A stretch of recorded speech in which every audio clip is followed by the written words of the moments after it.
Hi everyone, welcome back. We've got a brand new story to share with you, so let's begin. After 11 years of marriage and discovering what my wife really thought of me, vanishing seemed like the only rational response. My name is Ray, and this is the story of how the woman I'd been trying to save our marriage with had been planning my financial destruction for years.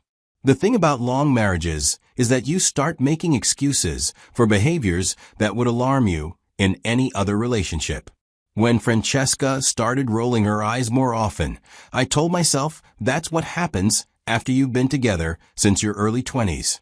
When she stopped laughing at my jokes, I figured she'd just heard them too many times. When our conversations dwindled to logistics about bills and household chores, I assumed that was normal married life.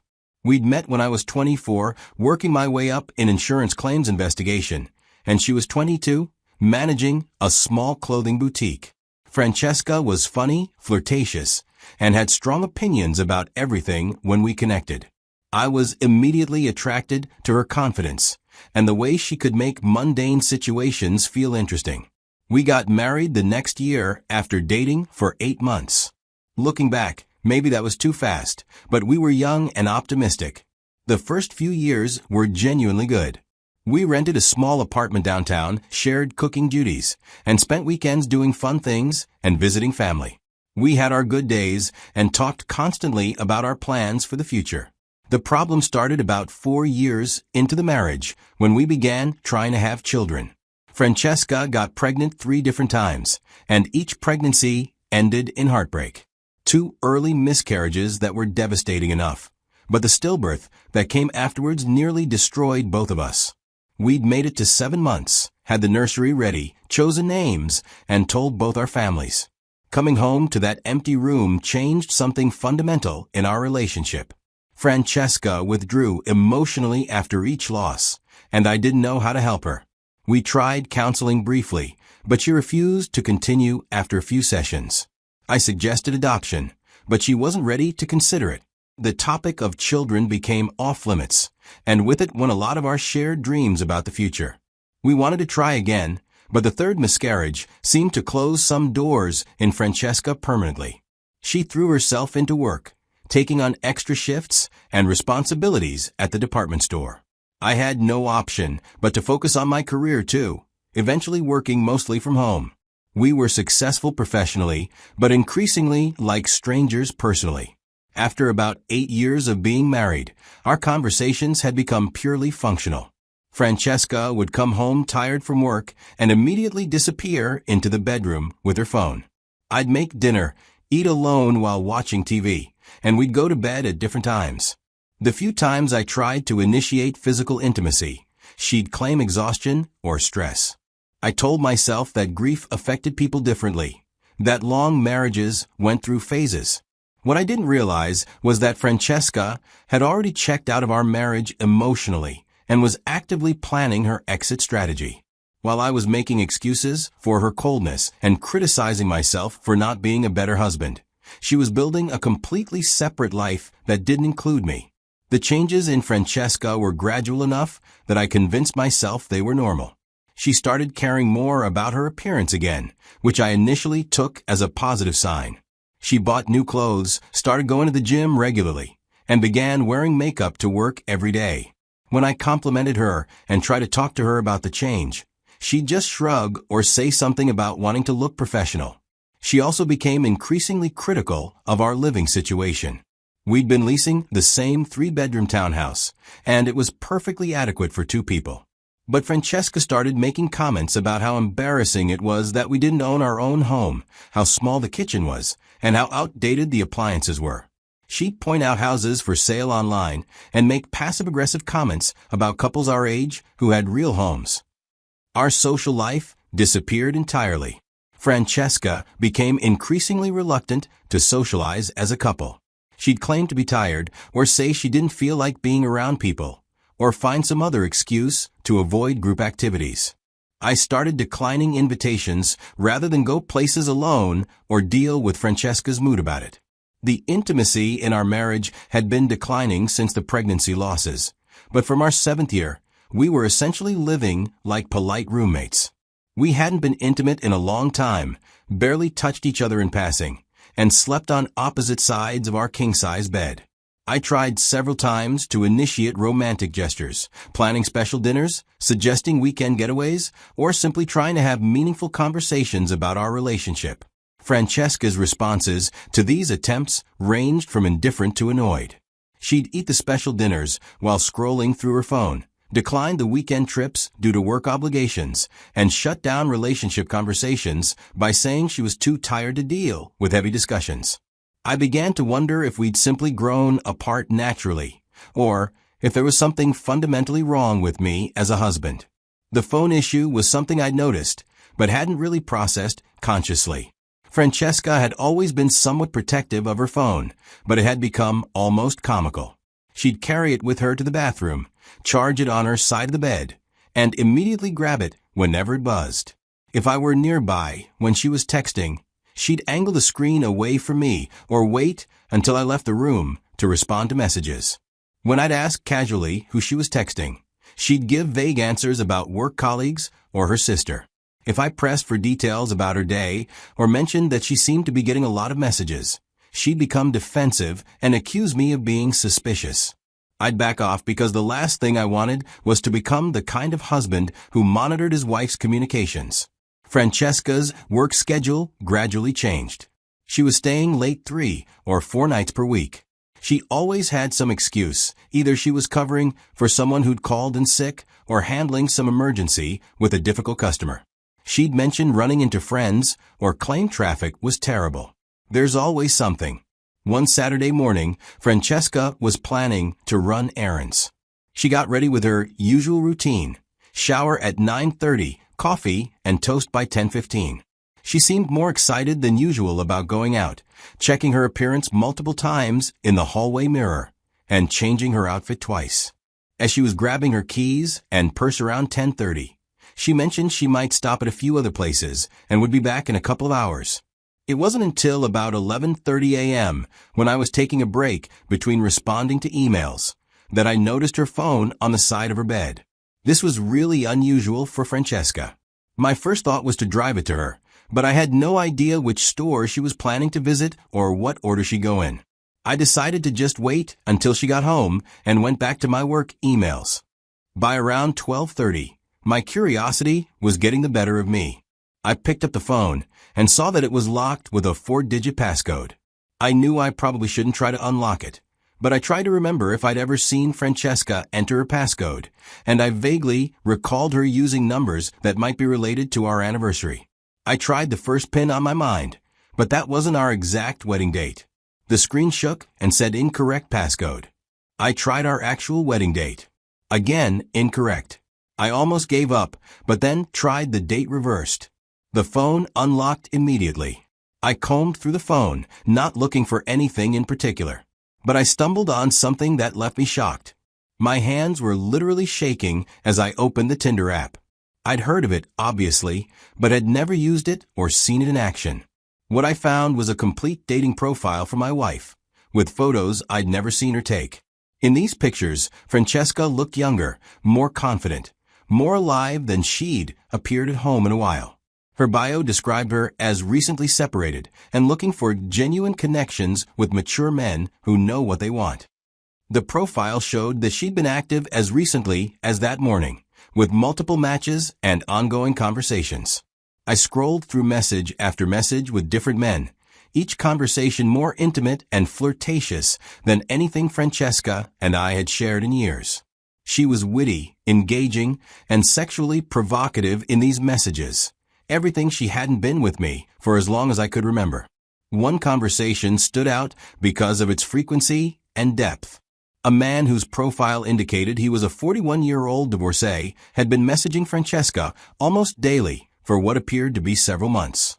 Their conversation history and the tone had evolved from casual flirtation to something much more serious and intimate. Reading through their messages with Francesca felt like discovering a completely different person.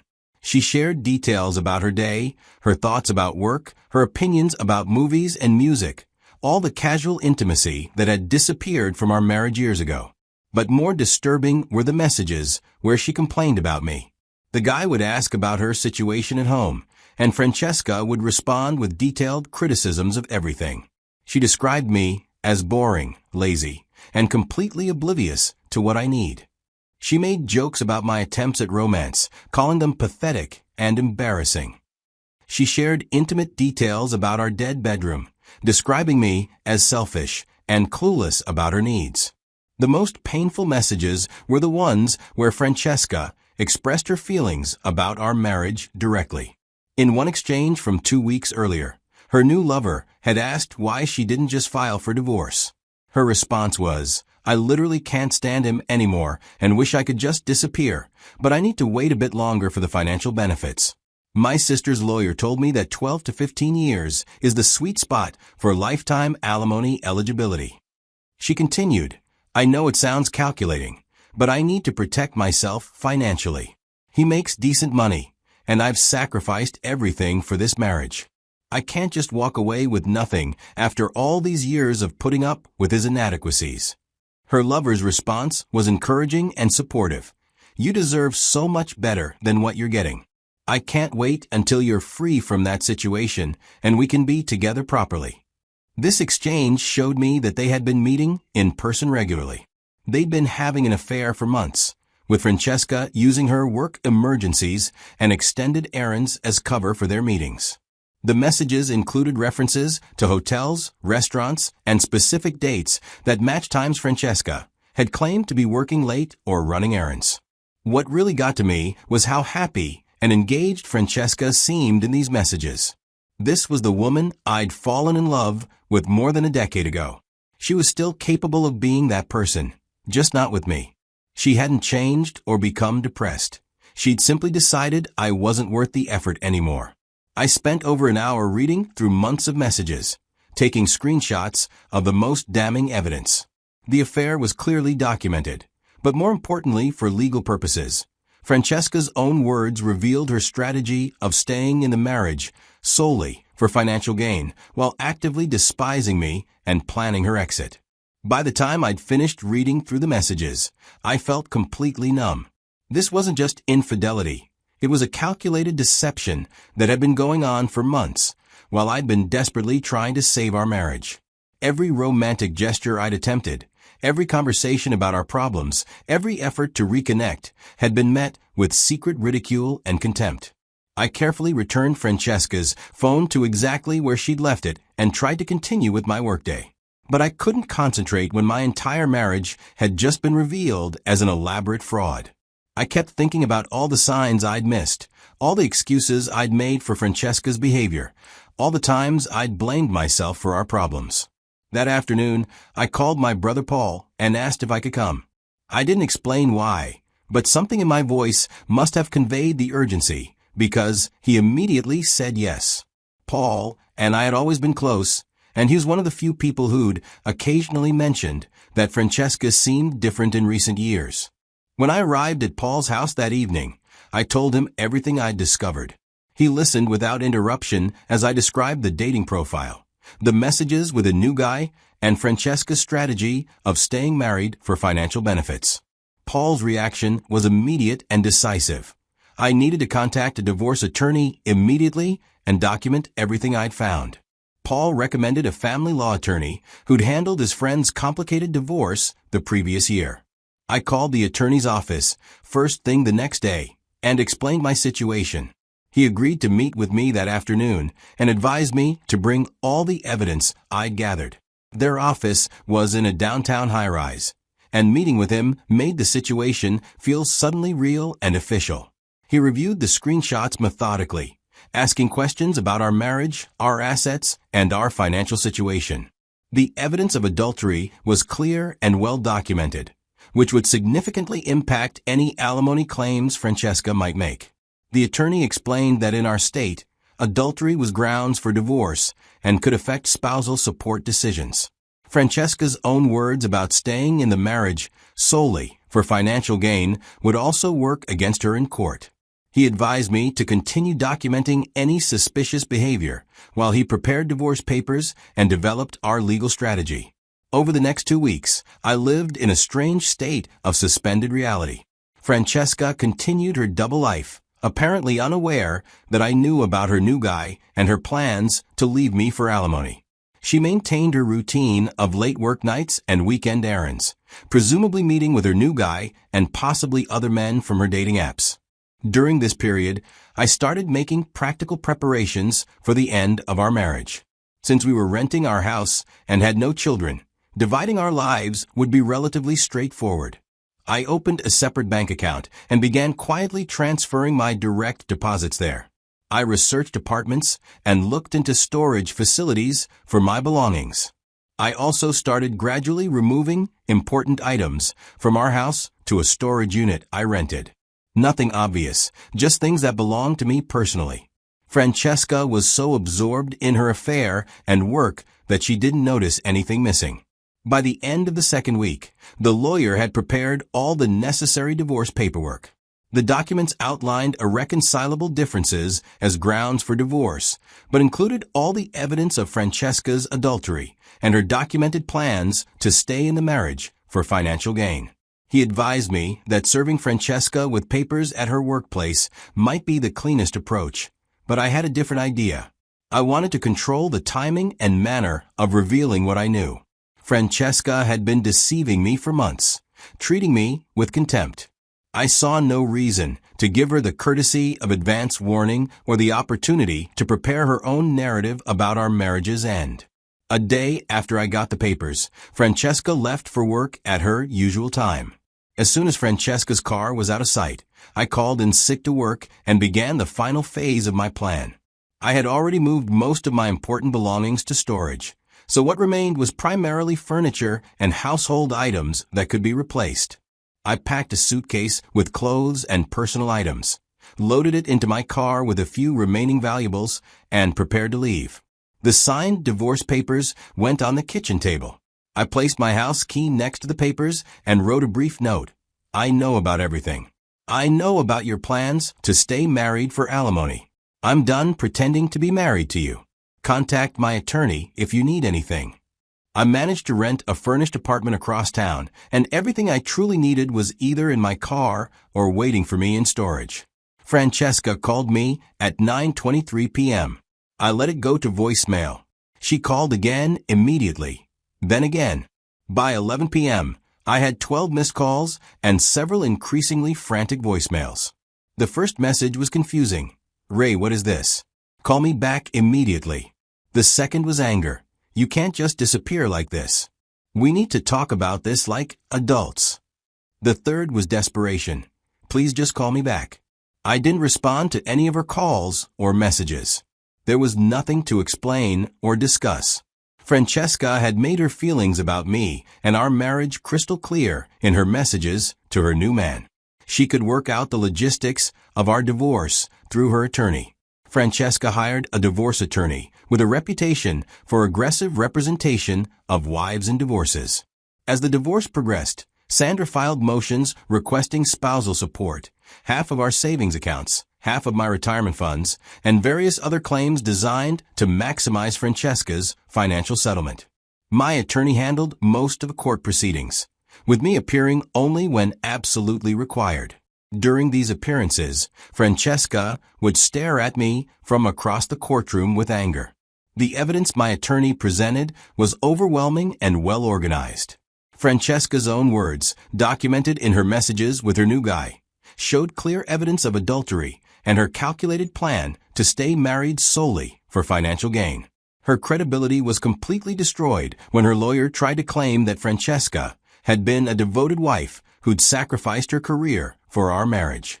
The judge was particularly unimpressed with Francesca's request for lifetime alimony, given her documented affairs and her own statements about staying in the marriage for financial benefit. In the end, Francesca got a considerable settlement.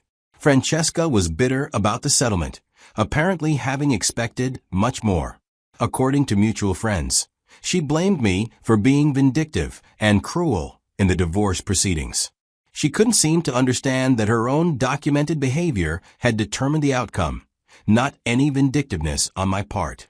The divorce was finalized almost exactly 1 year after I discovered Francesca's double life. The contrast between my last years with Francesca and my current life was striking.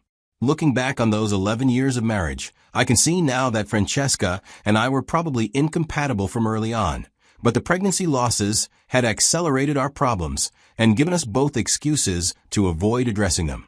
Instead of working together through our grief, we'd grown apart and blamed each other for our distance.